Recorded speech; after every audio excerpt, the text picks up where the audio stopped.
27 जुलाई सोमवार को फ्रांस से 5 रफाल विमान उड़े थे जो 29 जुलाई बुधवार को भारत के अंबाला शहर में उतरे।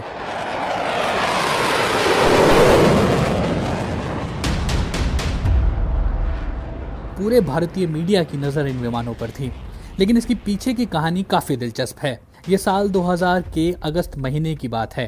कारगिल की जंग खत्म हुए 1 साल हो चुका था। भारतीय वायुसेना ने रक्षा मंत्रालय को बताया कि उसे 126 मिराज 2000 सेकंड फाइटर जेट्स की जरूरत है। वो इसलिए ताकि लड़ाकू जहाजों की कमी को पूरा किया जा सके, और इससे भी बढ़कर बात यह थी कि भारतीय वायुसेना को लगता था कि मिराज एक सफल युद्धक और मल्टी रोल फाइटर जेट है। 3 साल बाद जनवरी 2004 के करीब इस प्रस्ताव को मिनिस्ट्री ने ठंडे बस्ते में डाल दिया। हम साल 2004 की कहानी पर बाद में फिर वापस आएंगे। अब 29 जुलाई 2020 की बात करते हैं। 29 जुलाई को फ्रांस में बने हुए 36 रफाल जेट्स खरीदने के सौदे में से पहले 5 जहाज अंबाला आए थे। इस दिन अपने बयान में रक्षा मंत्री राजनाथ सिंह ने कहा, इन विमानों का आगमन हमारे सैन्य इतिहास में एक नए दौर की शुरुआत है। ये मल्टी रोल एयरक्राफ्ट भारतीय वायुसेना की क्षमता में क्रांतिकारी बदलाव लाएंगे। उन्होंने ये भी कहा कि रफाल जेट्स केवल इस वजह से खरीदे जा सके क्योंकि प्रधानमंत्री नरेंद्र मोदी ने फ्रांस के साथ दोनों देशों की सरकारों के बीच सीधा समझौता करने का एक सही फैसला किया था। इससे पहले इनकी खरीदारी लंबे वक्त से लंबित थी। लेकिन राजनाथ सिंह के इस बयान में कई पहलुओं के जवाब नहीं मिलते। आखिर किस तरह से महज 36 रफाल जेट्स 2 दशक पुरानी 136 फाइटर जेट्स की जरूरत को पूरा कर सकते हैं? सरकार कब इस कमी को आखिर पूरा कर पाएगी? दिसंबर 1998 से दिसंबर 2001 तक वायुसेना प्रमुख रहे air chief marshal A.Y. Tipnis बताते हैं, हमें ये लग सकता है कि 2 स्क्वाड्रन एक बड़ी चीज है, लेकिन हमारे लंबे बॉर्डर्स को देखते हुए ये कुछ खास नहीं है। मुझे लगता है कि हमारे पास रफाल के कम से कम 4 से 5 स्क्वाड्रन होने चाहिए। ऐसे लोग जिन्हें लगता है कि रफाल चीनियों के पास मौजूद हर चीज से बढ़कर हैं, उनके लिए टिपनिस कहते हैं, चीन के पास शायद इतने अच्छे प्लेन ना हो, लेकिन उनके पास संख्या है और ये चीज मायने रखती है। आखिरकार प्लेन केवल एक प्लेटफॉर्म है जिसमें हथियार होते हैं। नाम न जाहिर करने की शर्त पर एक अन्य पूर्व वायुसेना प्रमुख ने बताया, वायुसेना के लड़ाकू जहाजों की संख्या तेजी से गिरकर 40 स्क्वाड्रन से 30 पर आ गई है। हर स्क्वाड्रन में 18 फाइटर जेट्स होते हैं।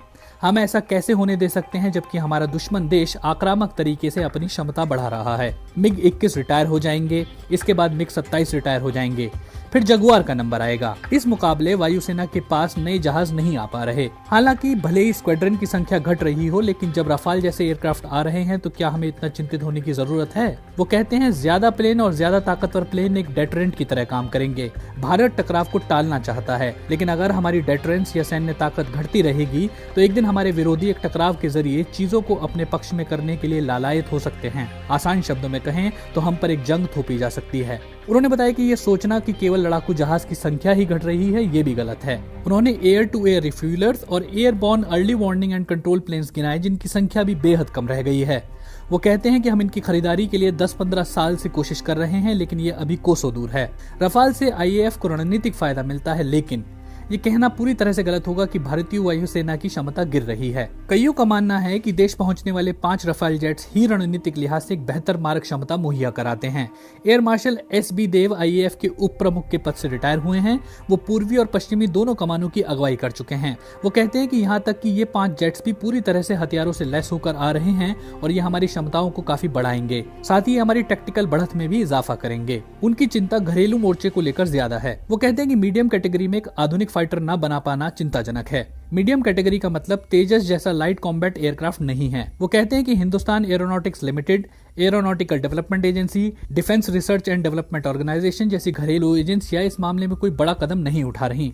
अब तक अगली पीढ़ी के सेल्फ मेड फाइटर के हमारे डिजाइन फाइनलाइज हो जाने चाहिए थे और इन पर काम शुरू हो जाना चाहिए था। हम इन कोशिशों में कहां खड़े हैं? पिछले साल अक्टूबर में वायुसेना प्रमुख RKS भदौरिया ने साफ तौर पर कहा था कि फाइटर प्लेन्स को इंपोर्ट करने के वो ज्यादा पक्षधर नहीं है। CD बालाजी से बेहतर शायद ही कोई सवाल का जवाब दे पाए। बालाजी एक नेवी कोमोडोर रहे। बाद में उन्होंने रक्षा मंत्रालय के डिपार्टमेंट ऑफ डिफेंस के तहत आने वाली एरोनॉटिकल डेवलपमेंट एजेंसी की अगुवाई की। वो कहते हैं कि घरेलू या स्वदेशी कोशिशों की अगर हम बात करें तो इसके 2 पहलू रिसर्च और प्रोडक्शन हैं। पहले रिसर्च की बात करते हैं।